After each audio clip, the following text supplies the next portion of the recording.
सभी का एक बार फिर से स्वागत है आपके अपने YouTube चैनल में।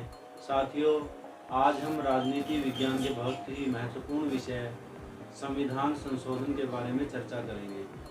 भारत के संविधान में संशोधन के लिए कई प्रकार की विशेष प्रक्रियाएं अपनाई गई हैं। वह प्रक्रियाएं कितने प्रकार की हैं, उन प्रक्रियाओं के लिए अर्थात संविधान संशोधन की जो प्रक्रियाएं हैं उनके लिए बहुमत किस प्रकार का होना चाहिए, क्योंकि बहुमत का भी विभिन्न संदर्भों में अलग अलग प्रकार से प्रावधान किया गया है।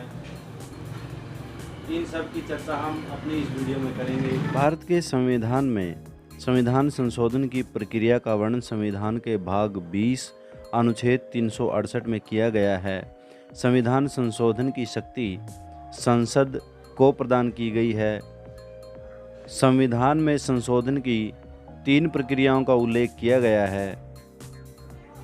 अनुच्छेद 368 में संविधान संशोधन की केवल 2 प्रक्रियाओं का वर्णन किया गया है, क्योंकि साधारण बहुमत को 368 के अधीन संविधान संशोधन नहीं माना जाता। इसलिए यदि प्रश्न यह पूछा जाए कि संविधान में संशोधन की कितनी प्रक्रियाओं का उल्लेख है, तो आपका सही उत्तर होगा 3। और यदि अनुच्छेद 368 के तहत संशोधन की कितनी प्रक्रियाएं हैं यह पूछा जाए तो आपका उत्तर होगा 2। भारत के संविधान को नम्य और अनम्य अर्थात लचीलेपन और कठोरता का सम्मिश्रण कहा जाता है, क्योंकि भारत के संविधान निर्माताओं ने भारतीय संविधान का निर्माण इस प्रकार किया है कि ना तो उसे ब्रिटेन के संविधान की तरह बहुत आसानी से संशोधित किया जा सकता है और ना ही संशोधन की प्रक्रिया अमेरिका, ऑस्ट्रेलिया और कनाडा के संविधान की तरह बहुत कठोर अपनाई गई है कि परिवर्तित परिस्थितियों के अनुरूप भी संविधान संशोधन ना किया जा सके। भारत के संविधान निर्माताओं ने ब्रिटेन की सरल और अमेरिका, ऑस्ट्रेलिया और कनाडा जैसे संविधानों से कठोर प्रक्रिया को ग्रहण करके इन दोनों के बीच की अर्थात कुछ नम्य भी और कुछ अनम्य भी उस प्रक्रिया को अपनाया गया है। अर्थात संविधान के कुछ प्रावधानों में संशोधन ब्रिटेन की तरह बहुत सरलता से किया जा सकता है और कुछ संविधान उपबंधों में अमेरिका, ऑस्ट्रेलिया और कनाडा की तरह बहुत कठोर प्रक्रिया अपनाई गई है, जिन्हें आसानी से परिवर्तित या संशोधित नहीं किया जा सकता। अतः भारत में संविधान संशोधन की प्रक्रिया कुछ नम्य और कुछ अनम्य है, जो ना तो ब्रिटेन की भांति है ना अमेरिका की भांति, बल्कि दोनों के मध्य की प्रक्रिया दक्षिण अफ्रीका के संविधान से हमारे संविधान निर्माताओं ने ग्रहण की है। चलिए चर्चा करते हैं भारत में संविधान संशोधन की प्रक्रियाओं की। सबसे पहले जो प्रक्रिया अपनाई जाती है वह साधारण बहुमत की है, अर्थात सदन में उपस्थित और मतदान करने वाले आधे से अधिक सदस्यों का ही बहुमत कुछ विषयों के लिए पर्याप्त होता है, जैसे संघ में नए राज्यों का प्रवेश, नागरिकता संबंधी प्रावधान, विधान परिषद का सृजन या उत्साधन अथवा समापन, अविश्वास प्रस्ताव और बजट आदि ऐसे प्रावधान हैं जिनके लिए साधारण बहुमत की ही आवश्यकता होती है। हमें दोबारा फिर यह स्मरण रखना चाहिए कि साधारण बहुमत के द्वारा किए गए संशोधनों को अनुच्छेद 368 के अधीन किए गए संविधान संशोधन नहीं माना जाता। संविधान संशोधन की दूसरी और अनुच्छेद 368 के तहत संशोधन की पहली प्रक्रिया विशेष बहुमत कहलाती है, अर्थात सदन की कुल सदस्य संख्या के बहुमत तथा उपस्थित और मतदान करने वाले सदस्यों का 2/3 बहुमत इसके लिए अपेक्षित होता है। यानी जो मुद्दे साधारण बहुमत और आधे से अधिक राज्यों के अनुसमर्थन से संशोधित किए जाते हैं, ऐसे उपबंधों को छोड़कर शेष सभी उपबंधों को संसद द्वारा विशेष बहुमत से ही संशोधित किया जाता है। संविधान संशोधन की तीसरी प्रक्रिया और अनुच्छेद 368 के तहत दूसरी प्रक्रिया विशेष बहुमत और राज्यों का समर्थन है, अर्थात यह संशोधन की सबसे कठिन प्रक्रिया है, इसके अनुसार संसद के प्रत्येक सदन के विशेष बहुमत के साथ साथ कम से कम आधे राज्यों के विधान मंडलों का समर्थन भी आवश्यक होता है।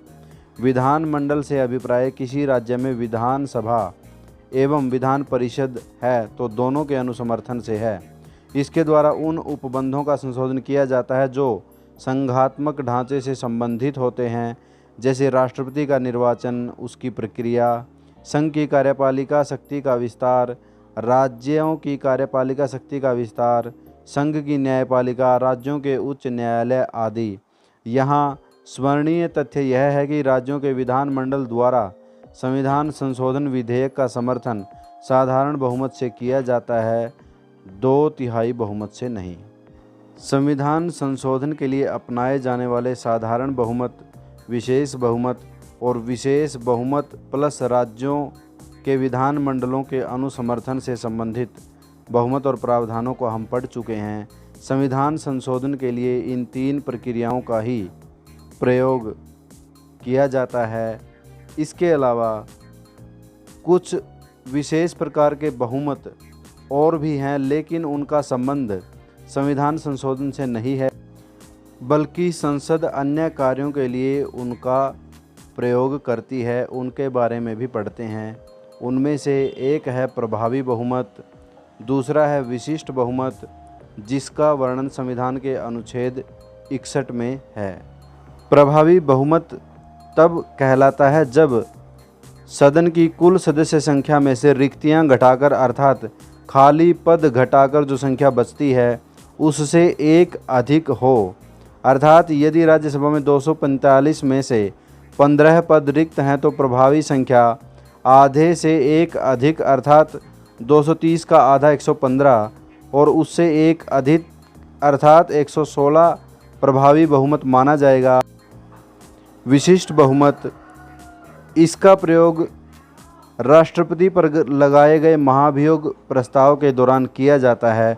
अर्थात जब राष्ट्रपति पर कोई महाभियोग प्रस्ताव संसद में लाया जाता है तब विशिष्ट बहुमत अर्थात संसद के प्रत्येक सदन की कुल सदस्य संख्या के कम से कम 2/3 बहुमत द्वारा पारित होना आवश्यक होता है, जबकि संविधान संशोधन विधेयक को विशेष बहुमत अर्थात संसद के प्रत्येक सदन की कुल सदस्य संख्या का बहुमत तथा मतदान के समय उपस्थित और मतदान करने वाले सदस्यों का 2/3 बहुमत आवश्यक होता है। विशिष्ट बहुमत का वर्णन संविधान के अनुच्छेद 61 में है, न कि 368 में। इसका संविधान संशोधन से कोई संबंध नहीं है, बल्कि इसका प्रयोग राष्ट्रपति पर लगाए गए महाभियोग की सिद्धि के लिए ही किया जाता है। उम्मीद करता हूं साथियों, राजनीति विज्ञान का यह बहुत ही महत्वपूर्ण विषय संविधान संशोधन और बहुमत से संबंधित आपको स्पष्ट हुआ होगा। इसी प्रकार की महत्वपूर्ण जानकारी से संबंधित वीडियो के लिए बने रहिए हमारे साथ। चैनल को सब्सक्राइब करें, वीडियो को लाइक और शेयर ज़रूर करें। आप सभी का बहुत बहुत धन्यवाद। सभी को नमस्ते जी।